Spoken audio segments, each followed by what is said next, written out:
Excellence, Monsieur Ali Mahaman Lamine, Premier ministre de la République du Niger, Your Excellency Dr. Doto Biteko, Deputy Prime Minister and Minister for Energy of the United Republic of Tanzania, honorable ministers here present, distinguished delegates, scientists, nuclear experts, and partners from across our continent and beyond, a very good morning.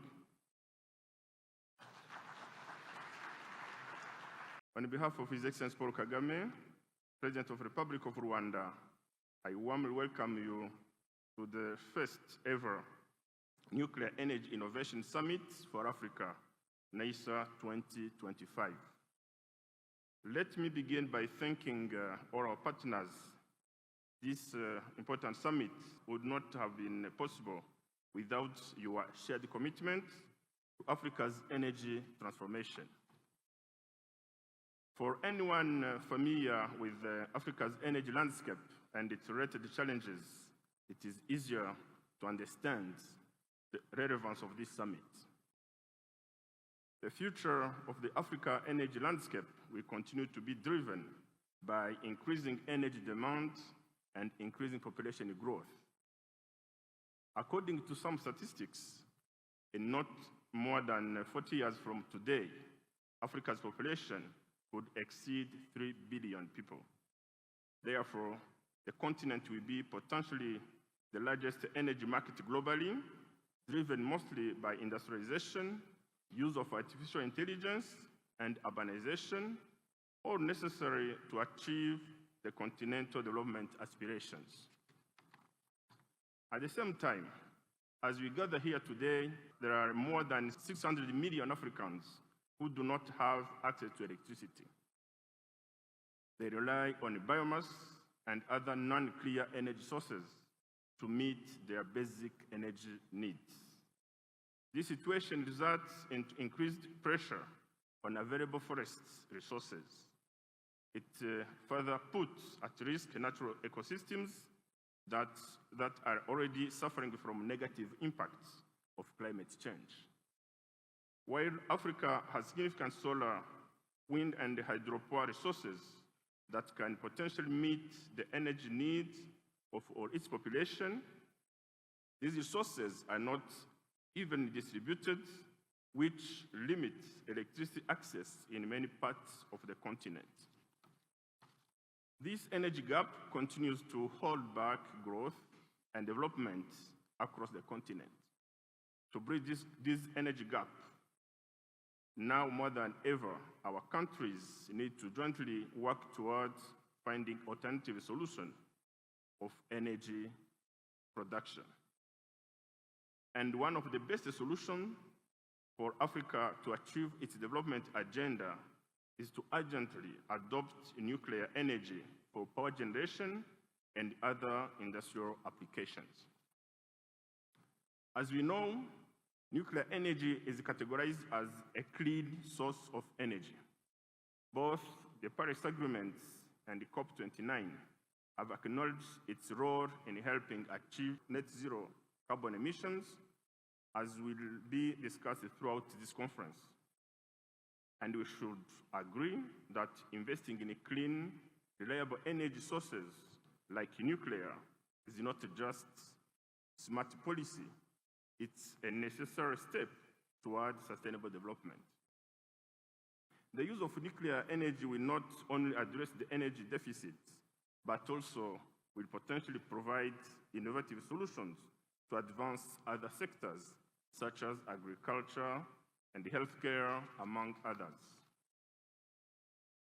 Too often, when people hear the word nuclear, they think of harmful or dangerous use. But contrary to this perception, that's not our focus. This gathering is about nuclear energy for peace, innovation, and development. As you know, climate change is already harming the energy sources, sources we have relied on for years. That makes it more urgent to find new, reliable ways to power our homes, communities, and economies. Take the example of Zambezi River. In 2024, its water levels dropped significantly, forcing the Kariba Dam, one of Africa's largest hydropower plants, to cut back electricity generation. This led to power shortage and exposed how climate change is putting even our most dependable energy infrastructure at risk. We believe that in this context, Africa must act, and we must act together. As mentioned earlier, our continent is rich in energy resources. However, these are not equally spread and remain dependent on weather conditions. And that's why nuclear energy deserves our attention. It is clean, reliable, and does not depend on rain or sun. It provides consistent power day and night. Distinguished guests, here in Rwanda, our Vision 2050 aims at making us an upper middle income country by 2035 and a high income country by 2050. For the implementation of this national development agenda, known as the Rwanda Vision 2050, our country will need up to 5 gigawatts in electricity generation capacity, or available internal energy sources can provide up to 1 gigawatt.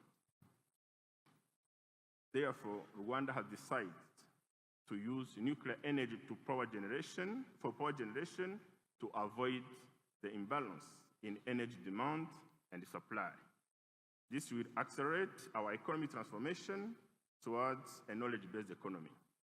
In this regard, we recognize the need for smaller and micro-nuclear power plants as pathway for smaller energy systems to afford nuclear energy in our national energy mix.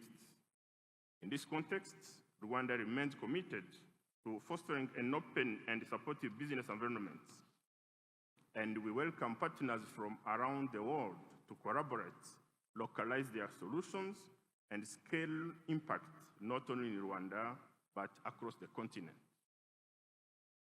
As I conclude, let me leave you with 3 messages to carry forward. First, in the African context, nuclear energy holds the potential to accelerate progress, strengthen essential services, and promote inclusive development across all communities during the energy transition.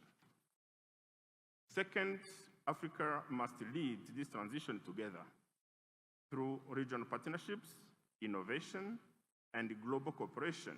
We can turn today's energy challenges into tomorrow's opportunities. Third, the time to act is now. Climate change is real, and our population is growing. We must diversify our energy mix, and nuclear is part of that solution. With these remarks, I now declare the 2025 Nuclear Energy Innovation Summit for Africa officially open. I wish you fruitful discussion.